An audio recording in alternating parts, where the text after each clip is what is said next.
Yes guys, maya-maya po ay uwi na tayo, pababa na tayo doon kasi medyo madilim-dilim na guys, diba? So dyan yung daanan natin at po pwede rin doon sa may kabila.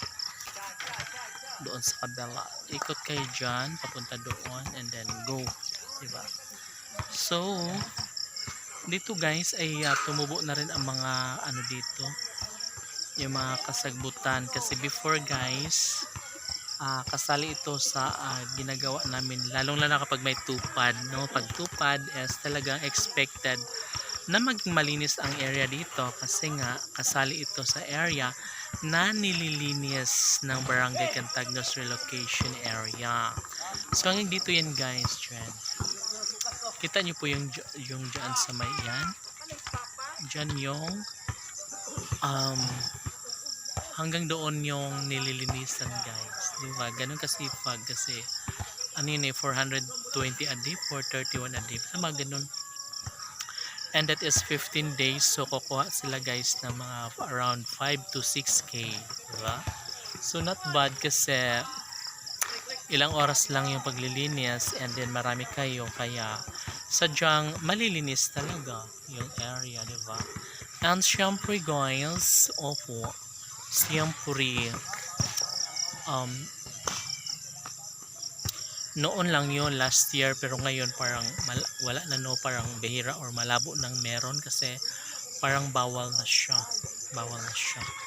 and then ngayon is wala na talaga siya, pero the past 2 years sobrang daming mga tupad na sunod-sunod pero ngayon is wala na.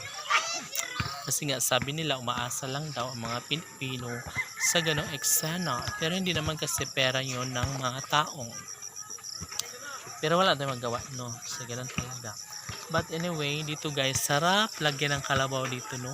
Para makakain yung mga kalabaw dito guys, para mabusog sila everyday, di ba?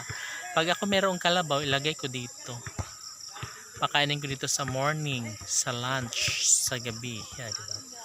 Tapos dito naman sa morning, sa lunch, sa gabi. Tapos dito naman sa kabila, sa morning, sa lunch, sa gabi. Diba ganun siya kabongga.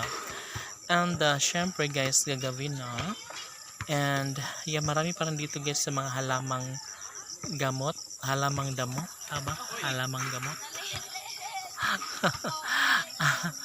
And super red talaga guys ang ano, ang pagsalop ng araw, pero ganun pa man, yes, maya-maya uwi na tayo. And then, and guys, see you again tomorrow. It's me and the Marikits. Mabuhay, diba? So baba na tayo doon guys, dito tayo dadaan. Okay, see you tomorrow, bye.